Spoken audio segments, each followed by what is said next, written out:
ایک دن صحابہ سے مقام مر الزہران پہ ارشاد فرمایا کہ بھئی پیلو کے پتے چنتے ہوئے، بخاری کی حدیث سنا رہا ہوں، پیلو کے پتے چنتے ہوئے ذرا کالے والے چننا، پتے جو ہیں کالے والے چننا۔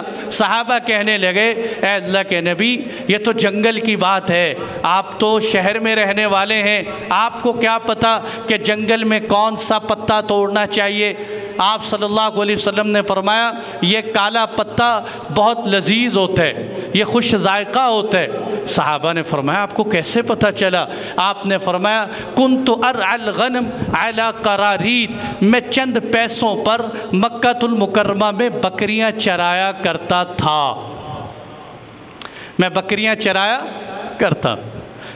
یہ حوالہ اس لیے دے رہا ہوں، بہت سے لوگ بیچارے وہ اپنے پاس سے ہی لو جی مولویوں نے اللہ کے نبی کو بکریاں چرانے والا بنا دیے۔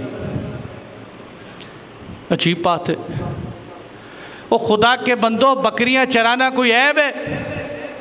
وہ الگ بات ہے تمہاری مونچھ بہت اونچی ہو گئی، تمہیں بکریاں چرانا عیب لگتے۔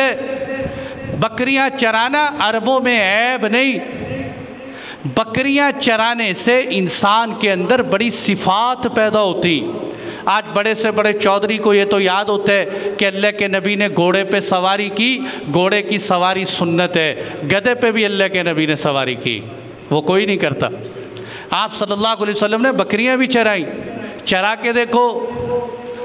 اور پھر آپ صلی اللہ علیہ وسلم نے ایک موقع پر فرمایا، آپ نے فرمایا سیدنا داؤد علیہ السلام بکریاں چراتے رہے، سیدنا موسیٰ علیہ السلام بکریاں چراتے رہے، میں بکریاں چراتا رہا، اور آپ نے فرمایا چند پیسوں پر میں بکریاں چراتا رہا، یہ بتانے کے لیے امت کو کہ اے امت کے مزدوروں پریشان ہونے کی ضرورت نہیں ہے، تمہارے محمد عربی بھی مزدوری کرتے رہے، یہ سنت سمجھ کے کرو۔ تاجر و تجارت بھی کی میرے نبی نے مزدوری بھی کی۔ نبی بکریاں کیوں چراتے ہیں؟ اللہ نے سارے نبیوں سے بکریاں کیوں چرائیں؟ بڑی لطیف بات ہے، بڑی مزے کی بات۔ اس لیے کہ بکریاں چرانے والے جانتے ہیں کہ بکری ایک ایسا جانور ہے جو کمزور بھی ہے، ضدی بھی ہے، شرارتی بھی ہے۔ شرارتی کیسا؟ آپ بکریاں لے جا رہے ہیں، وہ اس کھیت میں منہ مارے گی، ادھر سے پکڑ لو وہ اس کھیت میں منہ مارے گی، ادھر ادھر ادھر ادھر۔ جب بندے کو غصہ چڑھتا ہے کہ میں غصے میں اس کو ماروں، اگر زور سے مارو تو بکری کا کوئی حصہ ٹوٹ جائے۔ سمجھ آ رہی ہے نا بات؟ کمزور بھی، شرارتی بھی، غصہ نکال نہیں سکتے، کنٹرول کرو، ہلکی سی ضرب مار لو، کنٹرول کرو۔ اور بکریاں چرانے والا ہر وقت ادھر دیکھ رہے ادھر دیکھ رہے کہ ان بھیڑوں کو، ان بکریوں کو کوئی بھیڑیا نہ کھا جائے، کوئی درندہ نہ کھا جائے، فکر کر رہے، کیونکہ ان کو پتہ نہیں چلے گا کوئی بھیڑیا اچک کے لے جائے۔ سبحان اللہ۔ یہ جو بکریاں چراتے ہوئے اندر غصہ کنٹرول ہو رہے، اس کو کہتے ہیں حلم، تحمل، حوصلہ، بردباری۔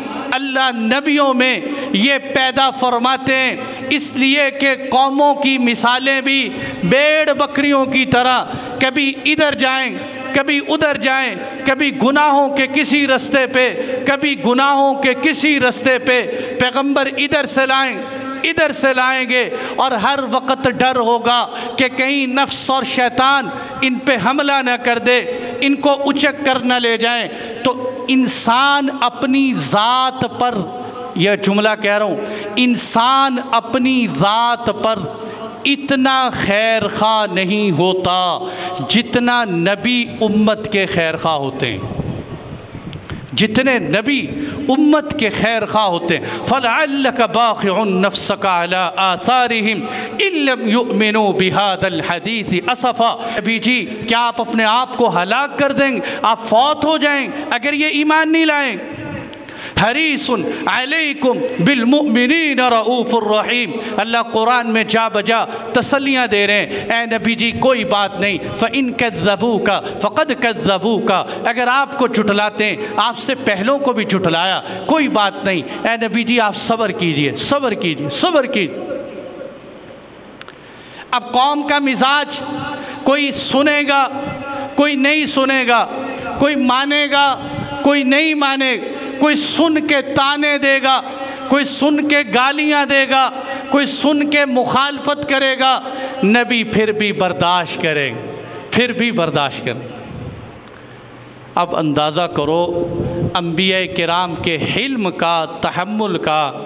میں یہاں بات کر رہا ہوں نا آپ حضرات کے سامنے، آپ بیان کے اندر چہرے پہ کپڑا ڈال کے بیٹھ جائیں، کانوں میں روئی ٹھونس لیں، یا بات کرتے ہوئے باہر کی طرف دیکھ رہے ہیں، تو میں کہتا ہوں بھائی بیان سنو، مجھ سے بات نہیں ہوتی۔ ایسے ہی ہوتے ہیں نا؟ یا ہو سکتا ہے آپ حضرات یہ کر سکتے ہوں، آپ کا حلم زیادہ ہے، مجھ سے تو نہیں ہو سکتا۔ حضرت نوح علیہ السلام قوم کو سمجھا رہے ہیں، اور قوم کیا کر رہی؟ قوم اپنے چہروں پہ کپڑے ڈال رہی، وَاسْتَغْشَوْا ثِيَابَهُمْ، کپڑے ڈال رہی، اپنے کانوں میں روئی دونس لیتے کہ کہیں نوح علیہ السلام کی کوئی بات ہمارے کان میں نہ پڑ جائے۔ اور سنو نوح علیہ السلام، وَلَقَدْ أَرْسَلْنَا نُوحًا إِلَىٰ قَوْمِهِ فَقَالَ يَا قَوْمِ اعْبُدُوا اللَّهَ مَا لَكُم مِّنْ إِلَٰهٍ غَيْرُهُ إِنِّي أَخَافُ عَلَيْكُمْ عَذَابَ يَوْمٍ عَظِيمٍ قَالَ الْمَلَأُ مِنْ قَوْمِهِ إِنَّا لَنَرَاكَ فِي ضَلَالٍ مُّبِينٍ قَالَ يَا قَوْمِ لَيْسَ بِي ضَلَالَةٌ وَلَكِنِّي رَسُولٌ مِّن رَّبِّ الْعَالَمِينَ۔ قوم نوح علیہ السلام سے کہہ رہی ہے، اے نوح علیہ السلام معاذ اللہ، ہم تو آپ کو گمراہ سمجھتے ہیں۔ بھرے مجمع میں کوئی اٹھ کے کسی صاحب بیان سے کہہ دے آپ گمراہ آدمی، تو دیکھو کیا حال ہوتا ہے۔ کتنا نبی کا حوصلہ، کتنا حلم ہے کہ اللہ کی ساری مخلوق میں سے سب سے اعلیٰ انبیاء کرام ہوتے ہیں، اللہ تعالیٰ کی مبارک ترین جماعت، اس کو کوئی اٹھ کے اس جماعت کے کسی ایک فرد کو کہے کہ آپ گمراہ آدمی، اور نبی آگے سے کیا کہہ رہے ہیں؟ یا قوم لیس بی ضلالہ، اے میری قوم میں گمراہ نہیں ہوں، میں تو اللہ کا رسول ہوں، میں تو اللہ کا رسول۔ اور کبھی کیا کہہ رہے ہیں؟ ہم آپ کو سمجھتے ہیں آپ بے وقوف ہیں۔ نبی کہہ رہے ہیں یا قوم لیس بی سفاہہ، اے میری قوم میں بے وقوف نہیں ہوں، میں تو اللہ کا رسول ہوں۔ کبھی اللہ کے نبی کو کہہ رہے ہیں انت مجنون، آپ مجنون ہیں۔ کبھی اللہ کے محبوب کو کہہ رہے ہیں آپ شاعر ہیں۔ کبھی آپ صلی اللہ علیہ وسلم کو کہہ رہے ہیں آپ جادوگر ہیں۔ کبھی یوں کہتے ہیں اے نبی جی آپ آسمان پہ سیڑھی لگا کے جائیں اور سیڑھی پہ چڑھیں، آسمان کراس کر جائیں، پھر اوپر سے ایک پرچہ ہاتھ میں لے کے آئیں، پھر ہمیں وہ پرچہ دکھائیں، اس پرچے پہ لکھا ہوا ہو کہ آپ اللہ کے رسول ہیں، ہم پھر بھی آپ پر ایمان نہیں لائیں۔ اتنی بڑی آزمائش انبیاء پر آتی،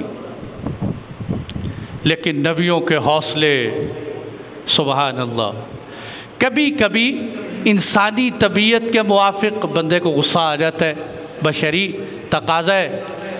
غزوہ احد کے موقع پر جب 70 صحابہ کرام شہید ہوئے، آپ صلی اللہ علیہ وسلم کے چچا حضرت حمزہ رضی اللہ عنہ کے ٹکڑے ٹکڑے کر دیے گئے۔ میرے نبی بہت دکھی تھے، شکستہ دل تھے آپ صلی اللہ علیہ وسلم۔ اس موقع پر عبداللہ بن قمیہ ایک بدبخت نے پتھر اٹھایا اور اٹھا کے یوں مارا، آپ صلی اللہ علیہ وسلم کے چہرے انور پہ لگا اور خون میرے نبی کے رخساروں سے بہنا شروع ہو گیا۔ آپ صلی اللہ علیہ وسلم کے سر پہ جو خود تھی اس کی کڑیاں چہرے پہ لٹک رہی تھیں، وہ کڑیاں میرے محبوب کے رخسار میں گھس گئیں۔ اس حال میں آپ نے یہ کہہ دیا اور یہ بخاری شریف میں بھی ہے، مسلم میں بھی ہے، آپ کی زبان مبارک سے یہ جملہ نکلا، کیف یفلح قوم شجوا نبیہم، وہ قوم کیسے کامیاب ہو سکتی ہے جو اپنے نبی کو زخمی کر ڈالے، حالانکہ نبی تو ان کو اللہ کی طرف بلا رہے ہیں، وہ قوم اپنے نبی کو زخمی کر رہی ہے۔ یہ ایک قسم کی بد دعا تھی، یعنی کہ یہ قوم کامیاب نہیں ہو سکتی۔ اللہ نے قرآن کریم اتارا، لیس لک من الامر شیء او یتوب علیہم او یعذبہم فانہم ظالمون۔ اے نبی جی، آپ کو یہ اختیار نہیں کہ آپ کسی کے لیے بد دعا کر دیں، آپ ان کے حق میں بد دعا نہ کریں۔ ہو سکتا ہے اللہ انہی ظالموں کو ہدایت دے کے توبہ کی توفیق عطا فرما دے۔